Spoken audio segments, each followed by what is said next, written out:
Peggy 16. Sega.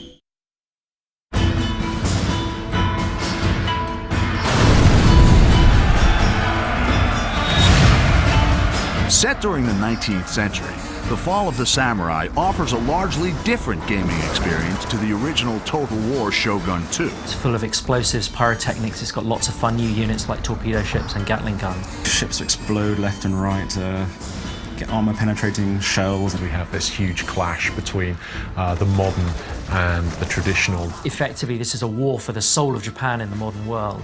Torpedoes in the water, sir! In The Fall of the Samurai, the campaign map has been extended both further north to Hokkaido and to new island provinces in the south. Ultimately, at the end of the Boshin War, the shogunate forces were chased by the imperial forces into Hokkaido, forming the Izo Republic, which was kind of the last stand of the shogunate forces. The campaign map has been reimagined to reflect the new time period, with steam railways making their first appearance in a Total War game. Developing a rail network allows swift movement of troops and agents. You know, if you've got a Gatling gun factory, say, in one province at the end of the railway line, you know, within a turn, you can get him right where he's needed at the front line. But be wary of enemies sabotaging or blockading your stations. My favourite agent, really, I think, is the foreign veteran agent. So that's kind of an American or British or French foreign veteran that you bring in to improve the recruitment of your troops, kind of drill your troops, train them more effectively. And they can also challenge other agents to single combat. Well, I will defend my honor.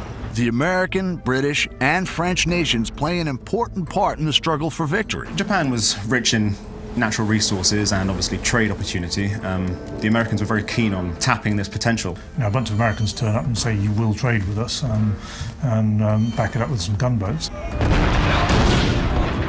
The construction of trading districts for Western powers will give you access to devastating units and advanced technology. The Industrial Revolution and the Enlightenment that took many, many decades in the West gets condensed into 2 or 3 or 4 short decades in Japan. You know, in about 30 years, it's one of the most advanced industrial nations in the world.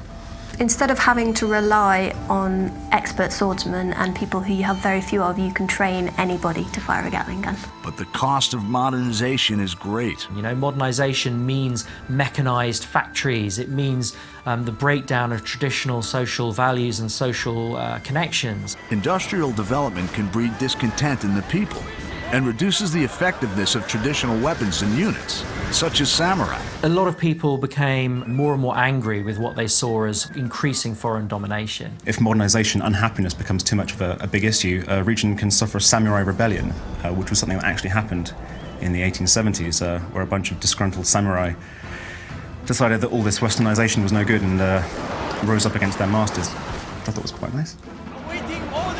The dynamic clash between the old traditions and the new industrial world is at the heart of the Fall of the Samurai.